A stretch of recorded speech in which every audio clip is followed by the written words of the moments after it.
अभिषेक शर्मा जी बीमार हैं। अब देखते हैं कि वो अगले मैच में आते हैं या नहीं आते। उस्मान तारिक से लेके बहुत ज़्यादा वो इनसिक्योर क्यों हो रहे हैं? ये हिस्ट्री सानिया ऐसी रही है। जिंटा मेंडिस आए, सुनील नारायण आए, सईद अजमल जब अपनी पीक पे गए तो जब ये अनप्लेएबल होते हैं तो ये इस तरह की बातें हमें डिफरेंट देखने को मिलती हैं। तो ये पाकिस्तानियों को ही समहाउ हमेशा टारगेट किया जाता है और बॉलिंग एक्शन रिपोर्ट होते हैं, फिर उन्हीं पे पाबंदियां भी लगती हैं।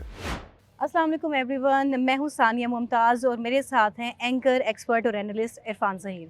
इरफान साहब, T20 वर्ल्ड कप की इस टाइम पे खासी गहमा गहमी जारी है और हम गाहे बगाहे सबको अपडेट्स देते रहते हैं, कवरेज भी दे रहे हैं। और इंडिया पाकिस्तान के मैच को लेके जो एक हाइप क्रिएट हुई हुई है, अपडेट ये पहुंच रही है कि उनका एक प्लेयर बीमार भी हो गया है। अभिषेक शर्मा जी बीमार हैं। अब देखते हैं कि वो अगले मैच में आते हैं या नहीं आते। उस्मान तारिक से लेके बहुत ज़्यादा वो इनसिक्योर क्यों हो रहे हैं? आपका क्या टेक है अभी तक जो कुछ हो रहा है? टर्न वाइज बात कर लेते हैं। सबसे पहले कल ईशान ईशान की भी खबर आई थी कि he is not well, but बताया गया फिर रात को लेट नाइट कि वो बेहतर हो चुके हैं और वो मैच के लिए फिट होंगे। और आज की अपडेट जिस तरह आपने बताया, अभिषेक शर्मा के वाले से भी आ रही है, वो बीमार हुए, हॉस्पिटलाइज हुए, डिस्चार्ज हो चुके हैं। बट ये कल तक या कल सुबह तक डिसाइड होगा कि वो पाकिस्तान के खिलाफ खेलेंगे कि नहीं। इसके ओबियसली फिटनेस टेस्ट होता है, उसके बाद ये डिसाइड किया जाएगा। मेडिकल पैनल ओबियसली असेस करेगा। तीसरी बात जो आपने पूछी वो उस्मान तारिक के हवाले से है। ओबियसली ये पहले ही बात होना शुरू हो चुकी थी और हमने ये काफ़ी इस पर डिस्कस किया है कि उनकी वीडियो भी मैंने अपलोड की थी कुछ दिन पहले, आपने देखा होगा, जिसमें वो अपने जॉइंट्स के हवाले से बता रहे हैं और अपने बॉलिंग एक्शन के हवाले से बता रहे हैं। ये हिस्ट्री सानिया ऐसी रही है कि अगर आप देखें, जिंटा मेंडिस आए, सुनील नारायण आए, सईद अजमल जब अपनी पीक पे गए तो जब ये अनप्लेएबल होते हैं तो ये इस तरह की बातें हमें डिफरेंट देखने को मिलती हैं। जब पॉइंट मेरा बड़ा सिंपल सा है, अगर कोई ऐसा ही आपको किसी पे लगता है कि बॉलिंग को चेक कर रहा है, कोई ऐसा प्रॉब्लम है, मशकूक है, कोई ऐसा डाउट लग रहा है, तो ये मैच रेफरी का काम है, प्लेयर्स का नहीं है। जब आम पब्लिक जब इस पे बात करना शुरू कर देती है और सिर्फ एक सर्टेन ग्रुप या एलिगेशंस इतनी ज्यादा बढ़ाई हैं कि फेक न्यूज ये सर्कुलेट होगी कि आईसीसी ने प्रेस रिलीज दे दी है, एक नोटिस दे दिया और कहा है कि उस्मान तारिक का टेस्ट होगा। देखिए, ये सारा खबरें भी ये सब जो आ रही है वो एक ही कंट्री से आ रही है, हमारे नेबर कंट्री इंडिया की तरफ से। ये तमाम उनके लोग बात कर रहे हैं, बाकी कोई दुनिया इस पे बात नहीं कर रही। और ये जिस तरह हमने हिस्ट्री देखी है कि जब पहले किसी प्लेयर पे खेलना मुश्किल होता तो ये बातें की जाती है, जैसे ही उसका खेलने लग पड़ते हैं। जिस तरह मैंने जिंटा मेंडिस की बात की, सुनील नारायण शुरू में जब आप नहीं खेल पाते थे। जो बॉलिंग एक्शन है, मशकूक हमेशा दूसरी कंट्रीज के प्लेयर्स के आते हैं, कभी किसी इंडियन प्लेयर पे बात आया, नहीं ये किसी बॉलर पे बात नहीं हुई, हरभजन पे बात नहीं, लेकिन कभी भी अश्विन पे भी किसी टाइम पे बैन नहीं लगा। ये इस पे तो हमने बहुत बात की और शायद सारी दुनिया करती है कि ICC is somehow the part of the BCCI और वो हमेशा कहीं ना कहीं उनकी टेंडेंसी बेंड रहता है।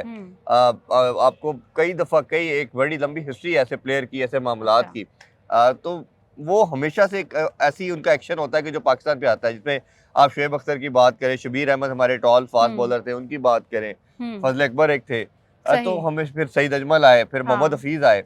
तो ये पाकिस्तानियों को ही समहाउ हमेशा टारगेट किया जाता है और फिर उनके बॉलिंग एक्शन रिपोर्ट होते हैं, फिर उन्हीं पे पाबंदियां भी लगती हैं। दुनिया की किसी कंट्री के ऊपर इस तरह की हमने चीज़ें नहीं देखी। बट जहाँ तक उस्मान तारिक की बात है, 2 दफ़ा क्लियर कर चुके हैं, अभी रिसेंटली भी करके आए हैं, PSL खेले हैं, ILT खेले हैं, तो मेरा नहीं ख्याल किसी तरह का प्रॉब्लम है। बहुत से लोग, वो जो एक कैमरॉन ग्रीन जो पाकिस्तान जब आए थे, सीरीज अभी रिसेंटली जो हुई है, आउट होने के बाद उन्होंने उनके एक्शन को बात कर रहे थे। देखिए, उसमें टेक्निकली अगर देखा जाए तो बाजू का मसला नहीं, एंगल का है। एंगल जो है वो उनका, मलिंगा का भी ऐसे था साइडवेज, तो एंगल को आईसीसी एक सर्टेन डायमेंशन के अंदर उसको रूल को अप्लाई करता है, लीगलाइज करता है। दूसरी अगर बात करें, हाँ जी, दूसरी इसमें जो चीज है कि पॉज सबसे इम्पोर्टेंट फैक्टर जिस पे लोग बात कर रहे हैं। एग्जैक्टली मैं कहने लगी थी कि रविचंद्र अश्विन, इंडियन प्लेयर भी उस्मान तारिक को बैक किए बगैर पीछे नहीं रह पा रहे। 2 बार उन्होंने अपने फैंस को जाके खुद एक्सप्लेन किया कि मसला क्या है और पॉज लेना कोई गलत बात नहीं है। पॉज की मैं बात कर रहा था कि पॉज जो है ना, अभी आईसीसी के मैंने लॉज पढ़े हैं, आईसीसी के लॉ के अंदर कहीं पॉज का जिक्र नहीं है। यानी कि अगर आप पॉज लेते हैं, क्योंकि किसी ने इनोवेट नहीं किया, इधर आप क्रेडिट उस्मान तारिक को भी देंगे कि उसने एक नई चीज इवॉल्व की। जैसे आपको सईद अजमल से पहले सिकलान मुश्ताक ने जब दूसरा को इन्वेंट किया, तो उससे पहले दूसरा को किसी को आइडिया नहीं था, लोग कहते थे पता नहीं ये क्या चीज है। तो इसी तरह अगर पॉज लेके आया क्रिकेट के अंदर और आईसीसी के रूल के अंदर है, देखिए, anything which is with in the rule of the law, आपको उसको लेजिटिमेट कहना पड़ेगा, उसको फॉलो करना पड़ेगा। बट अनफॉर्चुनेटली है कि आपको एक नई चीज जब आती है, उसको डाइजेस्ट करने में, अडॉप्ट करने में टाइम लगता है और आप उस पर बात करते हैं, क्रिटिसाइज करते हैं। बट अनफॉर्चुनेटली है एक साइड पे, बट मेरा ख्याल है ही इज एब्सोल्युटली फाइन। वो एक पाकिस्तान के लिए थ्रेटनिंग वेपन बनेगा और जो 15 को बड़ा मुकाबला आ रहा है, और we all यही pray कि बात वो है अच्छा perform करे। कि बहुत सारे लोग इनसिक्योर हो गए हैं और थ्रेटन्ड हो गए हैं, और यही बात है कि पाक वर्सेस यूएसए इंडियन प्लेटफॉर्म्स पे मिलियंस और बिलियंस क्रॉस कर रहा है, क्योंकि वो शायद ज़्यादा ही ऑब्सेस नज़र आ रहे हैं। और Usman Tariq is perfectly fine, उनके खिलाफ सारी खबरें झूठी हैं और वो इंशाल्लाह संडे को भी नज़र आएंगे। हमारी इजाज़त, अल्लाह हाफ़िज़।